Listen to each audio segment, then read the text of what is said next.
Dahulu kala, di Tiongkok kuno hiduplah 3 biksu tua.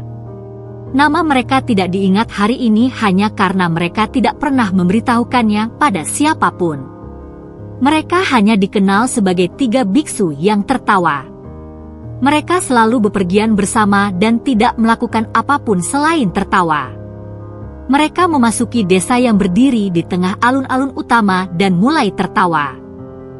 Perlahan namun pasti, penduduk setempat, para pekerja, dan orang-orang yang lewat di situ tidak bisa menahan diri ikut tertawa juga. Sampai sekelompok kecil tawa terbentuk, dan akhirnya tawa itu menyebar ke seluruh desa.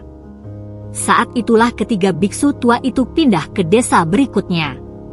Tawa mereka adalah satu-satunya doa mereka, semua ajaran mereka, karena mereka tidak pernah berbicara dengan siapapun. Di seluruh Cina mereka dicintai dan dihormati. Orang-orang tidak pernah mengenal guru spiritual seperti itu sebelum atau sesudahnya. Mereka sepertinya hanya menyampaikan pesan bahwa hidup itu adalah kesempatan besar untuk tertawa, seolah-olah mereka telah menemukan semacam lelucon semesta.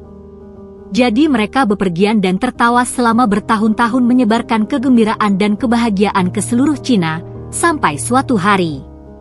Saat berada di suatu desa di provinsi utara, salah satu dari mereka meninggal.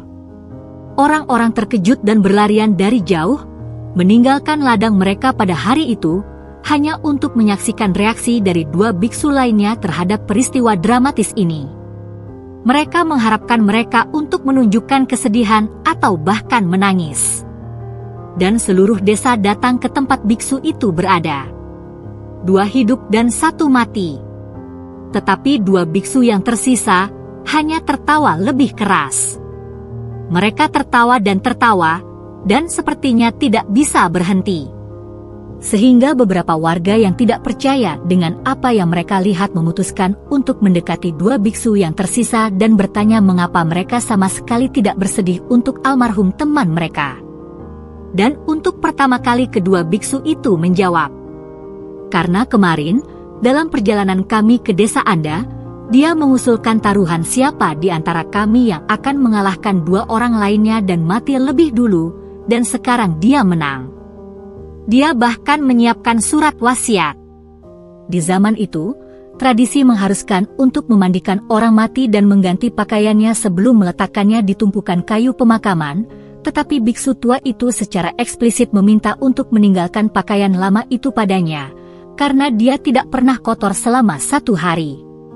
"Saya tidak pernah membiarkan kotoran dunia ini menyentuh saya melalui tawa saya," wasiatnya menyatakan.